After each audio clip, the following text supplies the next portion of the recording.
இந்த வீடியோவை உங்களுக்கு வழங்குவோர் மாலை முரசு செய்திகள் தொலைக்காட்சியின் படிப்போம் ஜெயிப்போம் உயர்கல்வியை தேர்ந்தெடுப்பதில் உள்ள சந்தேகங்களை தீர்க்கும் நிகழ்ச்சி தினமும் மாலை 5 மணிக்கு. இயற்கை பேரிடர்களால் ஆண்டுதோறும் இழப்பை சந்தித்து வரும் வாழை விவசாயத்தை பாதுகாக்க வாழைத்தார்களுக்கு உரிய விலையை அரசு நிர்ணயம் செய்திட வேண்டும் என விவசாயிகள் கோரிக்கை விடுத்துள்ளனர். இதுகுறித்து ஒரு செய்தி தொகுப்பை பார்க்கலாம் தற்போது. பூமியில் மிகப்பெரிய புல்லாக கருதப்படும் வாழை மரம் வெப்ப மண்டலமற்ற பகுதிகளிலும் கூட வளரக்கூடிய மிகவும் சுவாரஸ்யமான தாவரமாக விளங்குவதோடு உணவு, தொழில், அலங்காரம் என பல பயன்பாடுகளுக்கு ஏற்றதாக உள்ளது. வாழை பயிரிட்டால் வாழ்க்கை சிறக்கும் என்ற நம்பிக்கையோடு களமிறங்கும் விவசாயிகள் வாழை விவசாயத்தில் பல சவால்களை எதிர்கொள்கின்றனர். குறிப்பாக சூறை காற்று, மழை, வெள்ளம், பூச்சி தாக்குதல், நோய் தாக்குதல், மண் வளமின்மை, தண்ணீர் பற்றாக்குறை, விலை வீழ்ச்சி போன்ற பல்வேறு பிரச்சனைகளை வாழை விவசாயிகள் வருடந்தோறும் சந்தித்து வருகின்றனர்.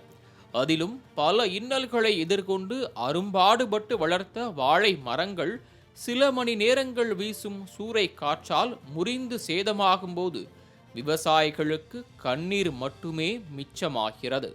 இயற்கையால் இப்படிப்பட்ட பெரும் நஷ்டங்களை சந்தித்து வரும் விவசாயிகள் சமீப காலங்களில் வாழைத்தார் விற்பனையில் உரிய விலை கிடைக்காமல் வேதனை அடைந்துள்ளனர். குறிப்பாக தூத்துக்குடி மாவட்டம் தாமிரபரணி பாசனத்தில் சுமார் 23,000 ஏக்கர் வாழை சாகுபடி செய்துள்ள விவசாயிகள் விளைவித்த தொகையினை கூட பெற முடியாமல் சோதனைக்குள்ளாக்கப்பட்டுள்ளனர். பனை மரங்களைப் போன்று வாழை மரங்களின் வாழைத்தண்டு, வாழை இலை, வாழைத்தார், வாழைப்பூ என வாழை மரங்களின் ஒவ்வொரு பாகங்களும் பயன்படக்கூடியதாகவும் வருமானத்தை தரக்கூடியதாகவும் இருந்தாலும் அதன் 12 மாத வாழை சாகுபடியில் நிலத்தை சீரமைப்பது முதல் உரமிடுதல், வாழைக்கன்று நடுதல், தண்ணீர் பாய்ச்சுதல் என ஓராண்டு பராமரிப்பிற்கான செலவுகள் கூட சமீப காலங்களில் வாழைத்தார்கள் விற்பனை செய்யும் போது கிடைப்பதில்லை என விவசாயிகள் தெரிவித்துள்ளனர். அதிலும் கடந்த சில ஆண்டுகளாக காற்றினால் பாதிப்பு ஏற்படும் பகுதிகளில் உள்ள வாழை மரங்களில் சவுக்கு கம்புகளை காற்று வீசும் திசைக்கு எதிர் திசையில் ஊன்றுகோலாக முட்டுக் கொடுக்கும் செலவினங்களாலும் விவசாயிகளுக்கு இழப்பு ஏற்படுவதாக கூறப்படுகிறது. இதற்கு முக்கிய காரணம் வாழைத்தார்களுக்கு அரசு உரிய விலை நிர்ணயம் செய்யாமல் இருப்பதால் குறைந்த விலைக்கே வியாபாரிகள் வாங்கிச் செல்வதாகவும் இதனால் விவசாயிகள் பெரும் நஷ்டங்களை சந்தித்து வருவதாக கூறப்படுகிறது. எனவே நெல்லுக்கும் கரும்பிற்கும் அரசே விலை நிர்ணயம் செய்வது போல் வாழைத்தார்களுக்கும் அரசு விலை நிர்ணயம் செய்தால் மட்டுமே வாழை விவசாயிகள் தலை தூக்க முடியும் என கோரிக்கை விடுத்துள்ளனர்.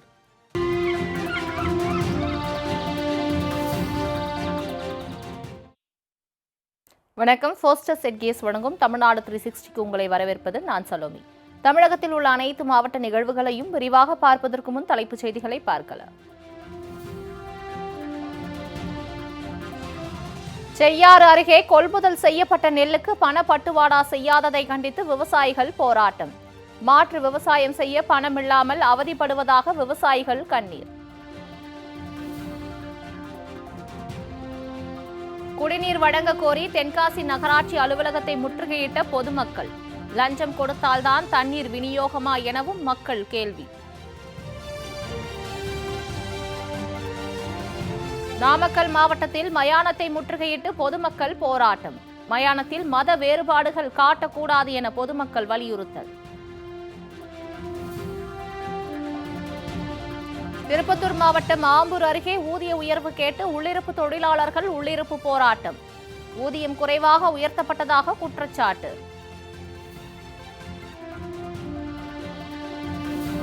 உரிய விலை கிடைக்காமல் நஷ்டமடையும் வாழை விவசாயிகள். விவசாயிகளின் வேதனையை விவரிக்கும் ஒரு செய்தி தொகுப்பு.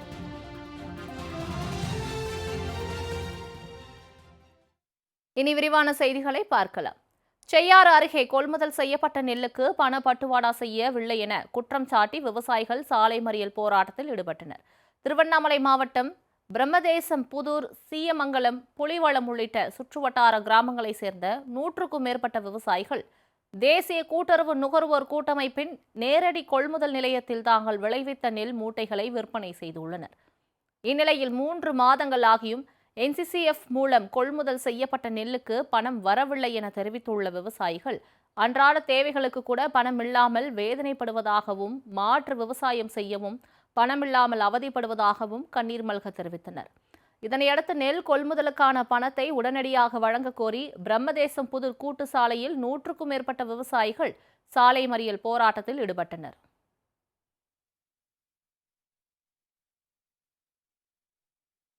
லஞ்சம் கொடுத்தால்தான் தண்ணீர் விநியோகமா என சரமாரி கேள்விகள் எழுப்பி நகராட்சி அலுவலகத்தை பொதுமக்கள் முற்றுகையிட்ட சம்பவம் பரபரப்பை ஏற்படுத்தியது.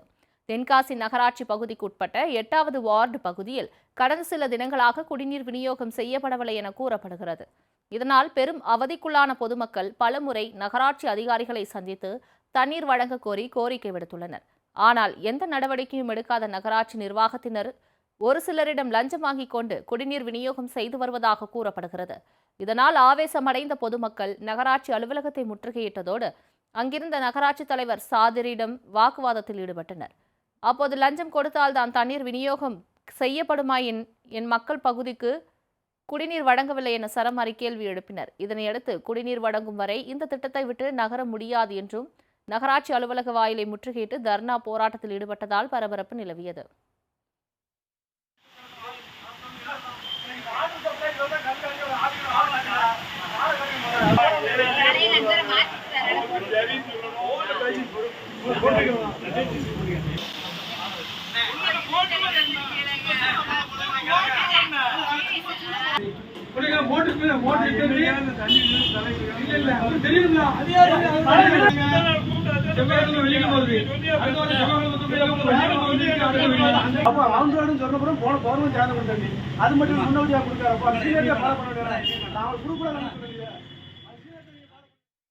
மயானத்தில் மத வேறுபாடுகள் காட்டக்கூடாது என பொதுமக்கள் போராட்டத்தில் ஈடுபட்ட சம்பவம் நாமக்கல் மாவட்டத்தில் பரபரப்பை ஏற்படுத்தியுள்ளது. குமாரபாளையம் அருகே உள்ள தட்டாங்குட்டை ஊராட்சிக்குட்பட்ட குளத்துக்காடு பகுதியில் உள்ள சமத்துவ மயானத்தில் பல ஆண்டுகளாக இந்துக்கள் ஒரு பகுதியிலும் கிறிஸ்தவர்கள் ஒரு பகுதியிலும் இறந்தவர்களை எரித்தும் புதைத்தும் வந்துள்ளனர்.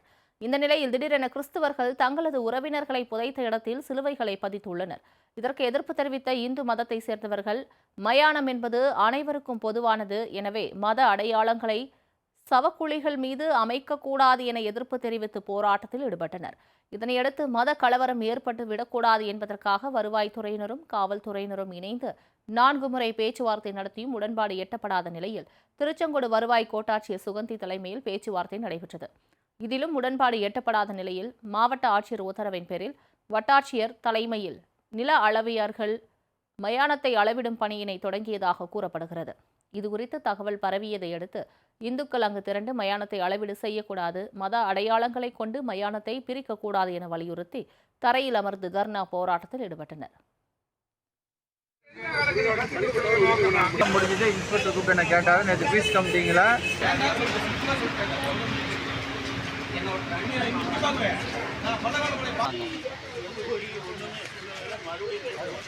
ஏன்னா இங்கே போலீஸ்க்கு ஃபீஸ்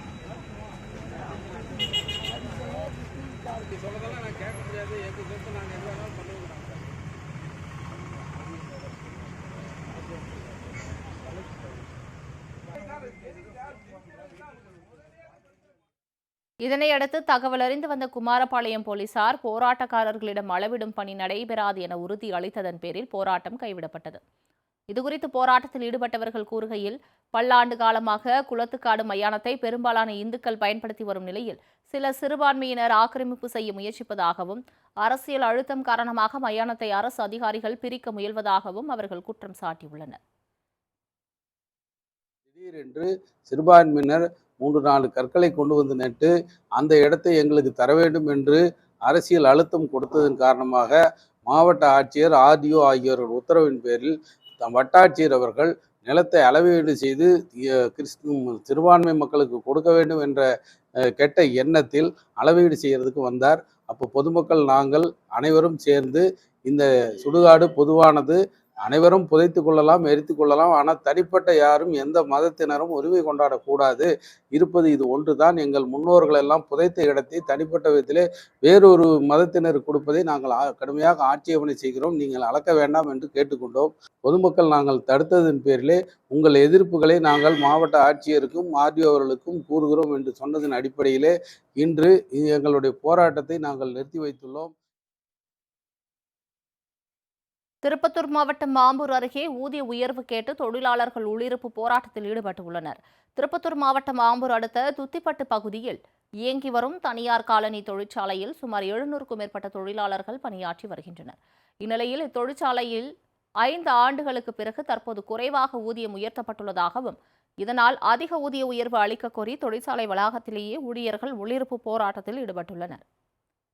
இதுகுறித்து தகவல் அறிந்து வந்த காவல்துறையினர் மற்றும் வருவாய்த்துறையினர் உள்ளிருப்பு போராட்டத்தில் ஈடுபட்டவர்களிடம் பேச்சுவார்த்தையில் ஈடுபட்டனர். அப்போது தொழிற்சாலை நிர்வாகத்திடம் இதுகுறித்து பேசி உரிய நடவடிக்கை எடுக்கப்படும் என அதிகாரிகள் உறுதியளித்த போது பேச்சுவார்த்தை உடன்படாமல் தொழிலாளர்கள் தொடர்ந்து உள்ளிருப்பு போராட்டத்தில் ஈடுபட்டு வருகின்றனர். நெல்லை மாவட்டம் ராதாபுரம் கால்வாயில் தண்ணீர் திறந்துவிடக் கோரி விவசாயிகள் ஆர்ப்பாட்டத்தில் ஈடுபட்டனர்.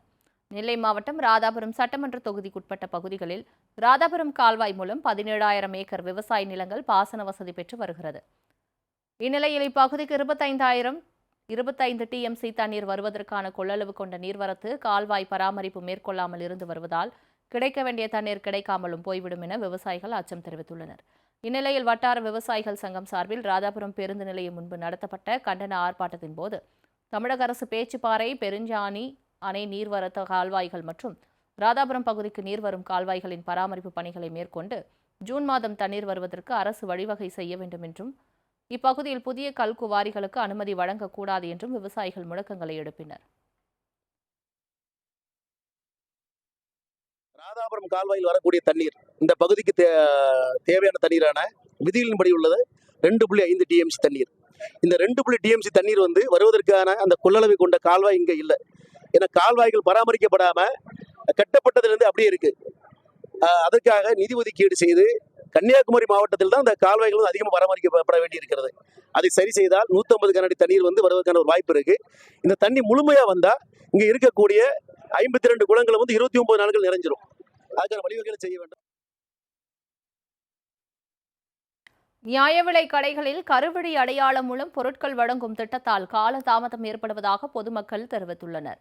தமிழ்நாடு அரசு நியாய விலை கடைகளில் பயோமெட்ரிக் மூலம் கைவிரல் பதித்து ரேஷன் பொருட்களை வழங்கி வந்த நிலையில் அதில் பல்வேறு பிரச்சினை உள்ளதாக கூறி அந்த முறையை எடுத்துவிட்டு கடந்த மே மாதம் 26ஆம் தேதி முதல் ஐடிஸ் எனப்படும் கருவழி திரை ஸ்கேன் செய்து அதன் மூலம் ரேஷன் பொருட்கள் வழங்க அரசு உத்தரவிட்டிருந்தது.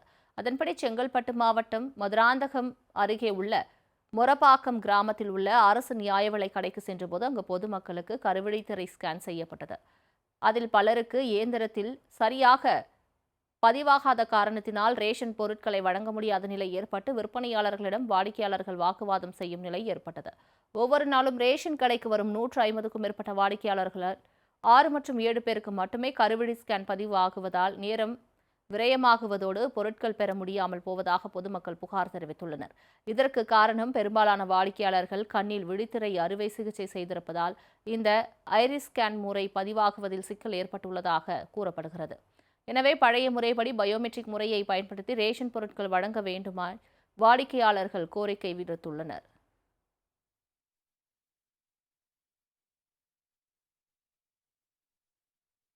திருப்பூர் மாவட்டத்தில் உள்ள உடுமலைப்பேட்டையில் பராமரிப்பின்றி பாழடைந்து போன நகராட்சி பூங்காவை சீரமைக்க வேண்டும் என பொதுமக்கள் கோரிக்கை விடுத்துள்ளனர். உடுமலை நகராட்சிக்குட்பட்ட 4வது வார்டு பகுதியில் உள்ள அபிராமி நகரில் குழந்தைகள் பயன்பெறும் வகையில் கடந்த 2 ஆண்டுகளுக்கு முன்பு பல லட்சம் ரூபாய் செலவில் நடைபாதையுடன் கூடிய பூங்கா அமைக்கப்பட்டது. நாளடைவில் நகராட்சி நிர்வாகத்தின் அலட்சியத்தால் முறையான பராமரிப்பு பணி மேற்கொள்ளாமல் போனதால் புதர்மண்டி காணப்படுவதுடன் அங்கு அமைக்கப்பட்ட விளையாட்டு மற்றும் உடற்பயிற்சி உபகரணங்களும் சேதமடைந்து வருகிறது. மேலும் பூங்காவிற்குள் பாம்பு போன்ற விஷ ஜந்துக்கள் காணப்படும் நிலையில் பொதுமக்கள் அங்கு செல்ல அச்சமடைந்துள்ளனர். உடற்பயிற்சி மேற்கொள்ளவும் புத்துணர்வு பெறவும் குழந்தைகள் விளையாடி மகிழவும் அமைக்கப்பட்ட பூங்கா பாழாகி கிடக்கும் நிலையில் நகராட்சி நிர்வாகத்தினர் உரிய நடவடிக்கை எடுத்து பூங்காவை சீரமைக்க வேண்டும் என பொதுமக்கள் கோரிக்கை விடுத்துள்ளனர்.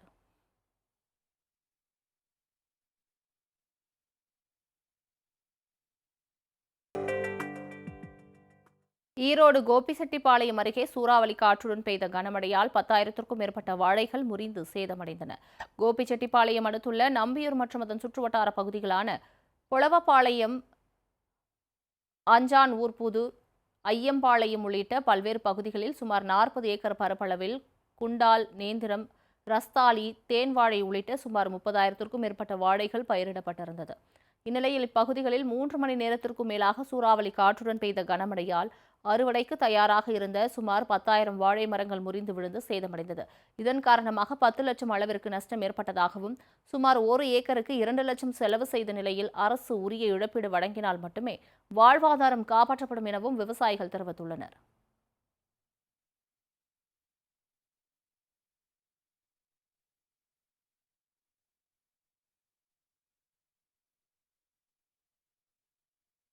போஸ்டஸ் எட்கேஸ் வழங்கும் தமிழ்நாடு 360யில் அடுத்து வருவது ஊர் நிகழ்வுகளை விரைவாக வழங்கும் உள்ளூர் எக்ஸ்பிரஸ்.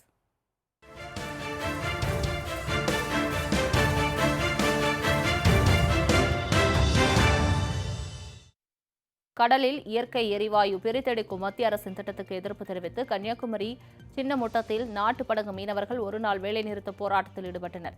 சின்னமுட்டம் துறைமுகம் கடற்கரையில் நடைபெற்ற போராட்டத்தில் 300க்கும் மேற்பட்ட மீனவர்கள் கருப்பு கொடி ஏந்தி திட்டத்துக்கு எதிராக கண்டன முழக்கங்களை எழுப்பினர்.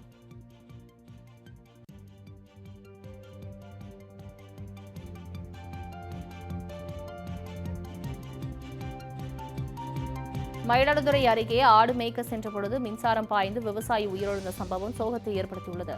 மணல்மேட்டை அடுத்துள்ள கிடாய் கிராமம் வடக்கு தெருவை சேர்ந்தவர் ராஜா. இவர் அருகில் உள்ள வயலில் ஆடு மேய்க்க சென்றுள்ளார். அப்போது வயலில் தாழ்வாக இருந்த மின்கம்பி ராஜா மீது பட்டதில் சம்பவ இடத்திலேயே பரிதாபமாக உயிரிழந்தார். இதுகுறித்து தகவல் அறிந்த மணல்மேடு காவல்துறையினர் சம்பவ இடத்திற்கு சென்று உயிரிழந்த விவசாயி ராஜாவின் உடலை கைப்பற்றி விசாரணை நடத்தி வருகின்றனர். வயல்வெளிகளில் தாழ்வாக செல்லும் மின் கம்பிகளையும் பழுதடைந்த மின் கம்பங்களையும் சீரமைக்க வேண்டும் என மின் வாரியத்திற்கு பொதுமக்கள் கோரிக்கை விடுத்துள்ளனர்.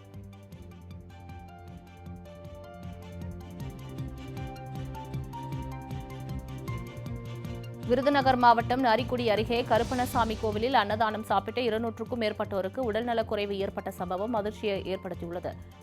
கல்விமடை கிராமத்தில் அமைந்துள்ள இக்கோவிலில் நடைபெற்ற கும்பாபிஷேக விழாவையொட்டி பக்தர்களுக்கு அன்னதானம் வழங்கப்பட்டது. இந்நிலையில் அன்னதானத்தை சாப்பிட்ட 200க்கும் மேற்பட்டோருக்கு திடீரென வாந்தி மயக்கம் ஏற்பட்டது. இதைத் தொடர்ந்து பாதிக்கப்பட்டவர்கள் மதுரை, விருதுநகர் உள்ளிட்ட அரசு மருத்துவமனைகளில் அனுமதிக்கப்பட்டு தீவிர சிகிச்சை அளிக்கப்பட்டு வருகிறது.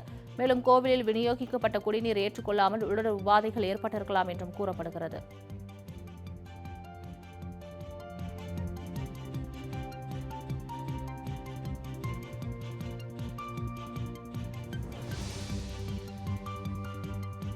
சாமி கோயில் திருவிழால ஞாயிற்றுக்கிழமை அந்த கோயில் அன்னதானத்தில் சாப்பிட்டவர்களில் ஃபுட் பாய்சன் உணவுல அலர்ஜி ஏற்பட்டு இங்கே நமது மதுரை அரசு ராஜாஜி மருத்துவமனைக்கு 107 நோயாளிகள் இங்கே சிகிச்சைக்காக உள் நோயாளிகளாக அனுமதிக்கப்பட்டனர். அனைவருக்கும் சிகிச்சை மேற்கொள்ளப்பட்டது. நோயாளிகளுடைய உடன் இருப்போருக்கும் தடுப்பு மருந்துகள் டாக்ஸிசைக்ளின் என்ற மாத்திரை அனைவருக்கும் கொடுக்கப்பட்டது. இவர்கள் அனைவருக்கும் அந்த வயிற்றாலை, வாந்தி, இந்த வயிறு சம்பந்தமான நோய் குறியீடுகள் இருந்ததனால் அவர்களுடைய நீர்ச்சத்து குறைபாடு, இரத்த அழுத்தம் போன்ற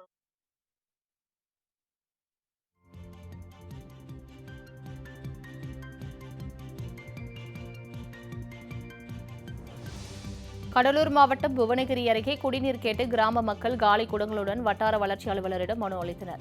கீரப்பாளையம் ஊராட்சி ஒன்றியத்துக்குட்பட்ட செங்கல்மேடு ஊராட்சியில் பழைய போர்வெல் பழுதானதால் கடந்த 15 தினங்களாக தண்ணீர் தட்டுப்பாடு இருந்து வந்துள்ளது. இந்நிலையில் புதிய போர்வெல் அமைத்து குடிநீர் வழங்க வழி செய்ய வேண்டும் என அகில இந்திய விவசாய தொழிலாளர் சங்கம் மற்றும் கிராம மக்கள் காலி குடங்களுடன் வட்டார வளர்ச்சி அலுவலரிடம் மனு அளித்தனர். மனுவை பெற்றுக்கொண்ட அலுவலர் கோரிக்கையை நிறைவேற்ற நடவடிக்கை எடுக்கப்படும் என உறுதியளித்தார்.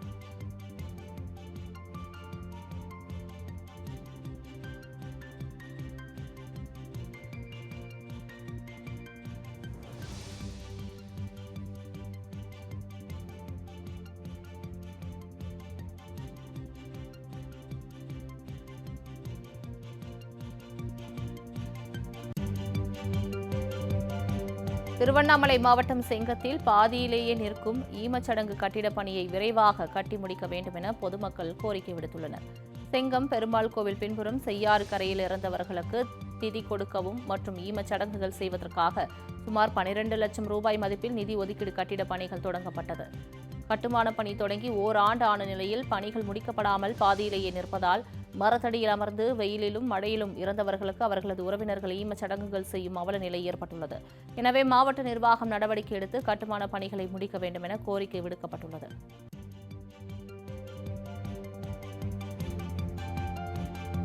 தருமபுரி மாவட்டம் காரிமங்கலம் அருகே விதிமீறி இயங்கும் கல் குவாரியை கண்டித்து பொதுமக்கள் சாலை மறியல் போராட்டத்தில் ஈடுபட்டனர்.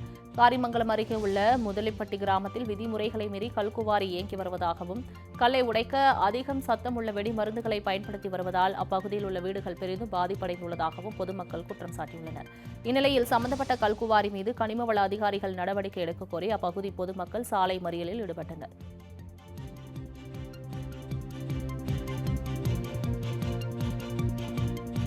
ராணிப்பேட்டை மாவட்டம் சோளிங்கரில் தீயணைப்புத் துறையினர் சார்பில் பாதுகாப்பு ஒத்திகை நடைபெற்றது. சோளிங்கர் ஆஞ்சநேயர் குளம் அருகே நடத்தப்பட்ட ஒத்திகை நிகழ்ச்சியில் தீ விபத்துகள் ஏற்படும் பொழுது தீயை எப்படி அணைப்பது மற்றும் நீர்நிலைகளில் நீச்சல் தெரியாதவர்கள் தத்தளிக்கும் போது அவர்களை எவ்வாறு காப்பாற்றுவது போன்ற பயிற்சிகளை தீயணைப்புத் துறையினர் பொதுமக்களுக்கு செய்து காண்பித்தனர்.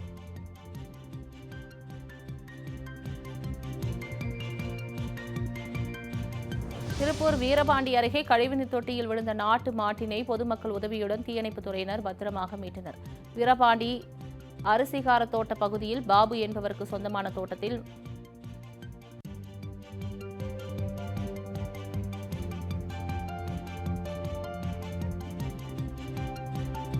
கிருஷ்ணகிரி மாவட்டம் போச்சம்பள்ளி அருகே உள்ள பத்ரகாளி அம்மன் கோவில் திருவிழாவின் போது ரத்தம் கலந்த வாழைப்பழத்தை பூசாரி பக்தர்கள் மீது வீசும் நிகழ்வு நடைபெற்றது. கோடிப்புதூர் கிராமத்தில் உள்ள பழமை வாய்ந்த பத்ரகாளி அம்மன் கோவிலில் வைகாசி மாதம் திருவிழாவினையொட்டி பரணி ஏற நிகழ்ச்சி நடைபெற்றது.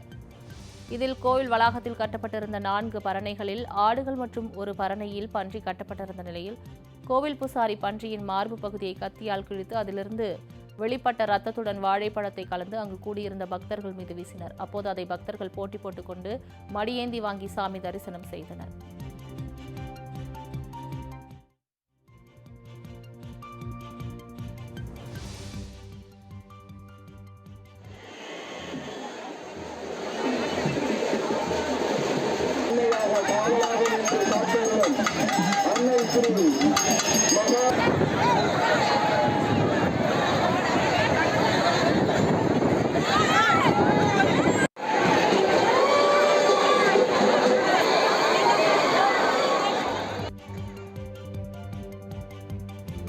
மதுரை மாவட்டம் பரவை அருகே வைகாசி உற்சவ விழாவை முன்னிட்டு ஏராளமான பக்தர்கள் அக்னி சட்டி மற்றும் பால்குடம் எடுத்து நேர்த்திக்கடன் செலுத்தி வழிபட்டனர்.